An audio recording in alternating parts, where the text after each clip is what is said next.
Wa alaikum salam wa rahmatullahi wa barakatuh. Umuvandimwe arabaza kuibeshye kuri atahiyatu ya mbere akayibagirwa.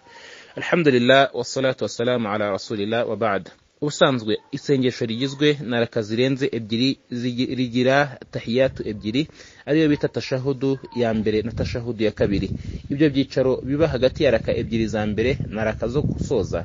Icyo cyicaro ni cyicaro abamenyi bita ngo ni wajibu. Wajibu biba ari itegeko ariko ritageze ku rwego rw'inkingi, bityo ibingiri rigira amabwiriza y'umwihariko kuri wa wundi wabyibagiwe.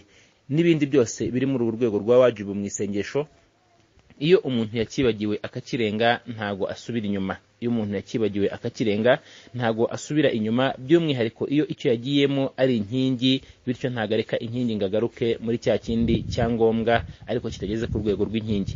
Bityo iyo umuntu arimo gusari, urugero arimo gusari zuhuri nyuma ya raka ebyiri, agomba kwicara. Aramutse abyibagiwe agashiduka yahagurutse, aha harimo ibice bibiri. Igice cya mbere ni ukuba yahagaze yemye, abyibutse nyuma yo guhagarara yemye. Ahangaha ntago yemereye gusubira inyuma kubera ko yarangije kwinjira mu nkingi yo guhagarara kuri raka ya gatatu. Hanyuma iyo abyibutse atarahagarara ngo yeme, ahangaha asubira inyuma, nko kuba yaba arimo ahaguruka bakamwibutsa atarahaguruka ngo agere hejuru, cyangwa se nawe ubwe akibuka atarahaguruka ngo agere hejuru.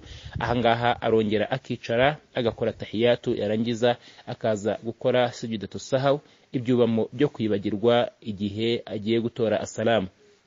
Hanyuma iyo yakomeje agahagarara cyangwa se akabyibuka yemye, icyo gihe ahangaha ntago nabwo agaruka inyuma, nabwo arasenga, yarangiza mbere yuko atora assalamu agakora bya byubamo bibiri byo kwibagirwa, hanyuma yarangiza agatora assalamu. Bityo ntago asubira inyuma, n'isengesho rye ntago ryangirika. Ni nkuko nguko nk'urugero rw'umuntu wibagiwe wenda kuvuga subhana rabbiyal azim kuri ruku, cyangwa subhana rabbiyal a'la kuri sujud, cyangwa akibagirwa kuvuga sami Allahu liman hamida, cyangwa se akibagirwa kuvuga Allahu akbar arimo kuva ahantu ajya handi, cyangwa se ava ahantu ajya handi. Icyo gihe iyo yibagiwe kimwe muri ibyo ngibyo n'ibindi biri ku rwego rwa wajibu, icyo akora nuko akora sujida yo kwibagirwa, hanyuma isengesho rye rikaba ryemewe. Wallahu a'lam.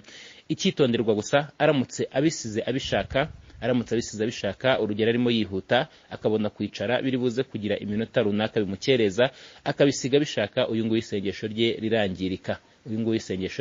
rirangirika. Ariko iyo yibagiwe ntago ryangirika. Wallahu a'lam.